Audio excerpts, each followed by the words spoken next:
آمنہ صاحبہ لاہور سے، میں آن لائن ویب سائٹ پر پروڈکٹس بیچتی ہوں۔ ویب سائٹ کا اکاؤنٹ میں نے حرام پیسوں سے خریدا تھا، لیکن اس پر پروڈکٹس حلال پیسوں کی لگائی تھیں، تو میری اس سے ہونے والی کمائی حلال ہوگی یا حرام؟ اگر حرام ہوگی تو اس کمائی کو حلال کیسے کیا جا سکتا ہے؟ دیکھیں، یہ تو آپ نے ناجائز کام کیا کہ حرام پیسوں سے اکاؤنٹ خریدا آپ نے، یہ تو ناجائز کام کیا، لیکن اس کی وجہ سے آپ کی آمدن حرام نہیں ہوگی، کیونکہ آمدن کے حرام ہونے کا تعلق اس سے ہے کہ آپ جو پروڈکٹ خریدتی ہیں وہ حلال پیسوں سے یا حرام پیسوں سے، کیونکہ آپ کو جو پیسے مل رہے ہیں وہ اکاؤنٹ کے نہیں مل رہے پیسے، آپ کو پیسے جو مل رہے ہیں وہ پروڈکٹ کو بیچنے کے مل رہے ہیں، تو پروڈکٹ اگر حلال ہے یا حلال پیسوں سے خریدی گئی ہے تو اس کی آمدن بھی حلال ہے۔ پروڈکٹ حرام ہے، جیسے شراب بیچ رہی ہیں آپ، تو اس کی آمدن بھی حرام، یا پروڈکٹ تو حلال ہے لیکن وہ خریدی آپ نے حرام پیسوں سے ہے۔ مثال کے طور پر آپ نے کھجوریں خریدی ہیں،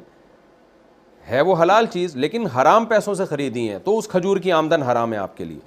تو اس لیے پروڈکٹ کے حلال یا حرام ہونے کا تعلق آمدن کے حلال یا حرام ہونے کا تعلق اس سے نہیں ہے کہ آپ نے اکاؤنٹ حلال پیسوں سے بنایا یا حرام پیسوں سے۔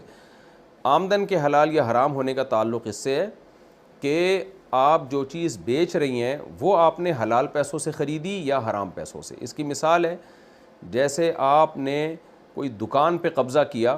اور پھر آپ نے اس پہ موبائل بیچا، تو وہ قبضہ بھی حرام ہے، اس میں آپ کا رہنا بھی حرام ہے، لیکن موبائل کی جو قیمت ملے گی، چونکہ موبائل چوری کا نہیں ہے، تو موبائل کے جو پیسے ملیں گے وہ آپ کو حلال ہوں گے۔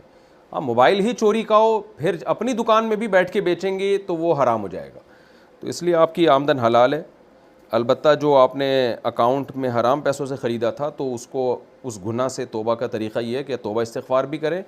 اور جتنے پیسے آپ نے اکاؤنٹ میں لگائے تھے اتنے پیسے آپ صدقہ کر دیں، ثواب کی نیت کے بغیر کہ وہ حرام پیسے میں نے کسی غریب فقیر کو یا کسی خیر کے کام میں لگا دیں، ایک جرمانے کے طور پر، کہ بھئی وہ تاکہ میرے جو وہ اکاؤنٹ ہے وہ حلال ہو جائے۔ تو اب توبہ استغفار بھی کریں اور اتنے پیسے آپ صدقہ کر دیں، تو وہ اکاؤنٹ بھی پھر حلال پیسوں ہی کا کہلائے گا۔